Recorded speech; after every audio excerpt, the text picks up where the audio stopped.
House property से तो उसकी डिटेल।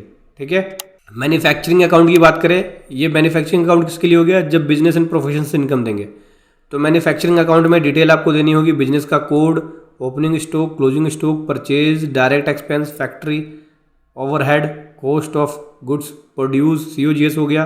ठीक है, ट्रेडिंग अकाउंट में भी सेम डिटेल होगी। अगर मैन्युफैक्चरिंग का केस है तो आपको ये डिटेल जाएगी। ट्रेडिंग अकाउंट में भी सेम केस है, बिजनेस कोड हो गया। ठीक है, यहाँ से आपको देना होगा gross assets, sales, total revenue कितना है ऑपरेशन से, closing stock, opening stock, purchase, तो पूरी यहाँ आपकी जो ट्रेडिंग अकाउंट है उसकी डिटेल जाएगी। फिर यहाँ पे आपको प्रॉफिट एंड लॉस अकाउंट की डिटेल देनी होगी। ठीक है, कितना प्रॉफिट बना। फिर यहाँ से आपकी बैलेंस शीट की डिटेल जाएगी। ये बैलेंस शीट की डिटेल किसके लिए, इंडिविजुअल्स के लिए है। ठीक है, इंडिविजुअल्स के लिए बैलेंस शीट की डिटेल जाएगी, जैसे प्रोप्राइटर कैपिटल हो गया, रिजर्व एंड सरप्लस हो गया, लोन एंड फंड्स हो गया, डेफर्ड टैक्स लायबिलिटी है कोई तो एडवांस। ठीक है, फिक्स एसेट्स में ग्रोस क्या है, डेप्रिसिएशन क्या है, नेट ब्लॉक क्या है, कैपिटल वर्किंग कितनी है, इन्वेस्टमेंट कितनी है, करंट एसेट्स में करंट एसेट्स कितनी है, लोन एडवांस कितनी है, करंट लायबिलिटी क्या है, अदर करंट एसेट्स कितनी है, तो टोटल आपकी यहाँ पे निकलेगी। ये इंडिविजुअल्स के लिए बैलेंस शीट की डिटेल। के बाद ये है कंपनीज के लिए बैलेंस शीट की डिटेल। ठीक है, कंपनीज का जो बैलेंस शीट होता है वो अलग होता है, तो उसमें इक्विटी एंड लायबिलिटी आती है। ठीक है, non current liability, current liability, non current assets, current assets, फिर उसकी बैलेंस शीट की डिटेल जाएगी इंडियन AS के हिसाब से। इक्विटी एंड लायबिलिटी, लायबिलिटी की डिटेल, प्रोविजंस की डिटेल जाएगी, current liabilities, other current liabilities, non current assets की डिटेल जाएगी कंपनीज बैलेंस शीट के हिसाब से। उसके बाद ये है balance sheet other than individual और अदर देन कंपनीज के लिए। ठीक है, जो इंडिविजुअल्स भी नहीं है और ना ही कंपनीज है, मतलब कि पार्टनरशिप फॉर्म बोल सकते हो आप, क्योंकि पार्टनरशिप फॉर्म ना ही इंडिविजुअल है ना ही कंपनीज है, तो उस केस में डिटेल जाती है। जैसे कि देख सकते हैं, पार्टनर की कैपिटल की डिटेल जाएगी, reserve and surplus, loan end fund हो गया, डेफर्ड टैक्स लायबिलिटी हो गई, एडवांस टैक्स हो गया, ग्रोस ब्लॉक हो गया, डेप्रिसिएशन हो गया, इन्वेस्टमेंट्स हो गई, तो ये सारी डिटेल है। देख सकते हैं यहाँ से नॉन अकाउंट के केस में जो डिटेल जाएगी ये देख सकते हैं। टोटल सन्ड्री डेटर कितना है, टोटल सन्ड्री क्रेडिटर कितना है, स्टॉक कितना है, कैश बैलेंस कितना है, रिसीट्स कितना किया है, उस पर ग्रोस प्रॉफिट कितना है, एक्सपेंस क्या है, नेट प्रॉफिट क्या है, इसकी डिटेल ये नॉन अकाउंट के केस में डिटेल जाएगी। ठीक है, स्पेक्युलेटिव एक्टिविटी से इनकम है तो उसकी डिटेल, ग्रोस प्रॉफिट कितनी है, एक्सपेंसेस क्या है, नेट प्रॉफिट क्या है, ये सारी डिटेल जाएगी। Income from business and profession से यहाँ पे आपको डिटेल देखने को मिलेगी। देख सकते हैं, नेट प्रॉफिट हो गया, स्पेक्युलेटिव एक्टिविटी से है तो, वर्चुअल एसेट से है तो उसकी डिटेल जाएगी, मतलब क्रिप्टो करेंसी से है तो उसकी डिटेल यहाँ पे जाएगी आपकी। PNL से है तो उसकी डिटेल यहाँ पे जाएगी। अगर कोई ऐड बैक हो रहा है एक्सपेंसेस तो उसकी डिटेल यहाँ से जाएगी। तो यहाँ से आपका जो नेट प्रॉफिट है डेप्रिसिएशन होने के बाद वो यहाँ निकलेगा, ये डेप्रिसिएशन की डिटेल आएगी। अलाउेबल डेप्रिसिएशन होने के बाद आपकी यहाँ पे नेट प्रॉफिट निकल जाएगी डेप्रिसिएशन लेस करने के बाद। कोई डिसअलाउ है तो उसकी डिसअलाउ की डिटेल आएगी, तो यहाँ से जो टोटल इनकम आपकी निकल जाएगी। ठीक है, अगर कोई डिसअलाउ है होती है आपकी तो डिसअलाउ ऐड बैक हो जाती है, तो यहाँ पे आपका निकल जाएगा। कोई डिडक्शंस है तो डिडक्शन लेस हो जाएगा। डिडक्शन लेस होने के बाद यहाँ पे आपका टोटल BP निकलेगा बिजनेस एंड प्रोफेशन से। एक्चुअलिटिव एक्टिविटी से बिजनेस इनकम है तो उसकी डिटेल आपको यहाँ पे देनी होगी। वर्चुअल डिजिटल एसेट से है तो उसकी डिटेल देनी होगी। कॉस्ट ऑफ एक्विजिशन क्या है, टैक्सेबल इनकम कितनी बनी, ठीक है, ये सब डिटेल। अदर इन्फॉर्मेशन यहाँ पे जाएगी, जैसे मेथड ऑफ अकाउंटिंग हो गया, method of valuation of closing stock हो गया, टोटल नंबर ऑफ एम्प्लॉइज देना होगा।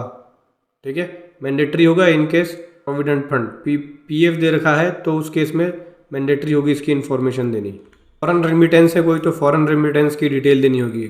डेप्रिसिएशंस की डिटेल आपको यहाँ पे देनी पड़ेगी। ठीक है, ब्लॉक ऑफ एसेट्स क्या है, कितना आपने एडिशन किया, कितना उस पर डेप्रिसिएशन बना, तो उसकी डिटेल आपको यहाँ देनी होगी। कैपिटल गेन बनता है डेप्रिशिएबल एसेट्स का तो उसकी डिटेल आपको यहाँ देनी पड़ेगी। बैड डेट्स की डिटेल देनी पड़ेगी, 1 लाख या उससे ज़्यादा है तो नेम ऑफ डेटर, उसका एड्रेस, उसका पैन नंबर, ये सारा जो डिटेल है वो भरना होगा।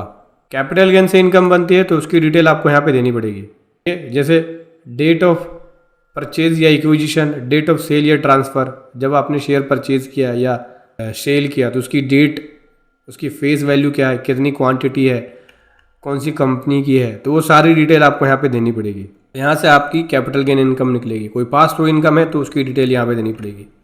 ठीक है, कैपिटल गेन से बनती है तो कुछ कॉस्ट ऑफ एक्विजिशंस की डिटेल यहाँ पे आपको देनी पड़ेगी।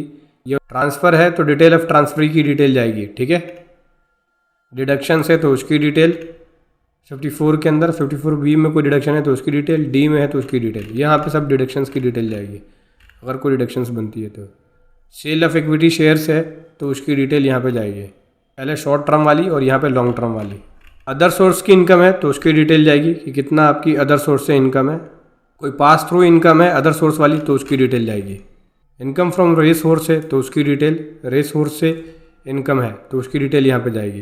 प्रेजम्पटिव इनकम है तो प्रेजम्पटिव इनकम की डिटेल यहाँ पे देनी पड़ेगी, कौन से सेक्शंस के अंदर है, अमाउंट ऑफ इनकम क्या है, बिजनेस कोड क्या है, डिस्क्रिप्शन ऑफ बिजनेस, कितना आपने अमाउंट रिसीव किया, ठीक है, चेक के थ्रू, और कितना आपने कैश के थ्रू रिसीव किया, उसकी डिटेल यहाँ पे जाएगी। उसी के अकॉर्डिंग 6% या 8% वाली आपको इनकम यहाँ दिखानी पड़ेगी। 44AD की डिटेल है ये। 44ADA के अंदर ये वाली डिटेल यहाँ पे जाएगी प्रेजेंटिव इनकम की। 44AE के अंदर अगर प्रेजेंटिव इनकम होती है तो उसकी डिटेल जाएगी। गुड्स कैरीज के लिए ये तो उसकी डिटेल यहाँ पे जाएगी। अगर यहाँ पे ऑडिट करा रखा है या ऑडिट के लिए लायबिलिटी आ जाती है तो उस केस में की डिटेल आपको यहाँ पे देनी पड़ेगी। उसके बाद दोस्तों यहाँ पे प्रेजेंटिव इनकम की डिटेल यहाँ बनती है आपकी, ठीक है। उसी के हिसाब से आपका टैक्स बनेगा। लाइफ इंश्योरेंस बिजनेस है तो उसकी डिटेल यहाँ पे जाएगी। उसके बाद यहाँ पे बैलेंस शीट की डिटेल देनी होगी, फाइनेंशियल्स की डिटेल 44AD, 44ADA और 44AE जो लोग अपनी इनकम दिखा रहे हैं उनके लिए। स्पेशल इनकम है तो फिर उनको यहाँ पे अपनी स्पेशल इनकम की डिटेल यहाँ दिखानी होगी। क्लबिंग इनकम है तो क्लबिंग इनकम की डिटेल यहाँ जाएगी। करंट ईयर लॉस है या कैरी फॉरवर्ड लॉस है तो उसकी डिटेल यहाँ पे जाएगी, या ब्रॉड फॉरवर्ड लॉसेस है तो उसकी डिटेल यहाँ जाएगी। ऑब्जॉर्व डेप्रिसिएशन एंड अलाउंस है तो उसकी डिटेल यहाँ पे जाएगी। एग्जाम्ड इनकम है तो एग्जाम्ड इनकम की डिटेल यहाँ पे देनी होगी एज पर DTAA के हिसाब से। एग्रीकल्चर इनकम की डिटेल यहाँ पे जाएगी। टाइप ऑफ एग्रीकल्चर इनकम क्या है, एड्रेस ऑफ लैंड, ठीक है, जो ज़मीन है उसका एड्रेस भी देना पड़ेगा, साइज़ क्या है लैंड का, ये सब detail. Income of member of HUF है तो उसकी डिटेल देनी पड़ेगी। इनकम फ्रॉम पार्टनरशिप फर्म से इनकम बनती है, ठीक है, पार्टनर की, तो उसकी डिटेल देना होगा उसको, जैसे फर्म का पैन नंबर, नेम, कब पार्टनर बना था, ठीक है, फर्म से कितनी इनकम उसको रिसीव हुई, उसकी डिटेल यहाँ पे देनी पड़ेगी। इंश्योरेंस वगैरह है तो उसकी डिटेल यहाँ पे देनी पड़ेगी। पास थ्रू इनकम है तो उसकी डिटेल यहाँ पे देनी पड़ेगी। इनकम अंडर DTAA के अंदर है तो उसकी डिटेल देनी पड़ेगी।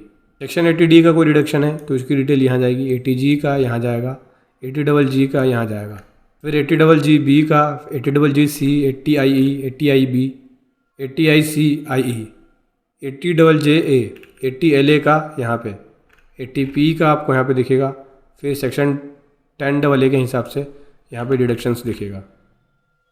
बुक्स ऑफ अकाउंट्स का ऑडिट है तो यहाँ पे बुक्स ऑफ अकाउंट जो मेंटेन किया है उसकी डिटेल देनी होगी, ठीक है। बिजनेस का नाम क्या है, नेचर ऑफ प्रोफेशन क्या है, कौन कौन से बुक्स ऑफ अकाउंट्स को मेंटेन किया है, कोई पेमेंट या रिसीट्स है तो उसकी डिटेल यहाँ पे देनी पड़ेगी। ऑडिटर्स की डिटेल जाएगी यहाँ पे, जैसे पुरानी ITR में थी बिल्कुल सेम वही है, बस थोड़ा तरीका चेंज हो जाएगा। ट्रांसफ़र प्राइसिंग है तो उसकी डिटेल यहाँ पे जाएगी। अदर ऑडिट की इन्फॉर्मेशन है तो उसकी डिटेल आपको यहाँ देनी होगी। ऑनरशिप या डायरेक्टरीशिप है तो उस केस में डिटेल यहाँ जाएगी। इन्वेस्टमेंट किया है फॉर्म के अंदर तो उसकी डिटेल यहाँ जाएगी। और दोस्तों अगर यहाँ पे AOP या BIO के मेंबर है, इन मेंबर की अगर इनकम कोई जनरेट होती है तो उसकी डिटेल जाएगी यहाँ पे। अनलिस्टेड इक्विटी शेयर हेल्ड किए हैं टैक्स पेयर ने, उसकी detail. Non resident related details यहाँ पे जाएगी। रेजिडेंट पर्सन से रिलेटेड डिटेल्स है उसको अपनी डिटेल्स यहाँ पे देनी पड़ेगी। उसके बाद यहाँ से मिसलेनियस इन्फॉर्मेशन जाएगा, ठीक है, ये सब नॉन रेजिडेंट से रिलेटेड डिटेल्स है। हालांकि ये जो फॉर्म है काफ़ी बड़ा है, लगभग 170 पेज का है। इसके अंदर गवर्नमेंट ने इलस्ट्रेशंस भी दी हुई है तो उसके ज़रिए समझ सकते हैं। यहाँ पे स्टॉक्स की भी डिटेल जाएगी, कितनी क्वांटिटीज़ है, opening stock, closing stock, consumptions क्या हुआ है, ये सारी डिटेल्स देनी होगी। उसके बाद दोस्तों ये यहाँ पे इंस्ट्रक्शंस है। इस इंस्ट्रक्शंस को पढ़ के आप समझ सकते हैं कि कौन से कॉलम में क्या क्या डिटेल जाएगी। देख सकते हैं यहाँ बताते हैं कि आपको क्या क्या डिटेल कहाँ कहाँ भरनी पड़ेगी, ठीक है। तो लगभग ये जो बात करूँ ये जो फॉर्म है 169 पेज का फॉर्म है ये। अब इनकी डिटेल्स को देख के पढ़ के समझ सकते हैं। समझ गए दोस्तों, ये है कॉमन ITR फॉर्म, जहाँ पे गवर्नमेंट ने तो ड्राफ्ट किया है और जल्दी ये E-फाइलिंग पोर्टल पे भी देखने को आपको मिलेगा। इसके लिए एक यूटिलिटी भी गवर्नमेंट लॉन्च करेगी। वीडियो कैसी लगी ज़रूर बताएं। Thank you so much. जय हिंद, वंदे मातरम।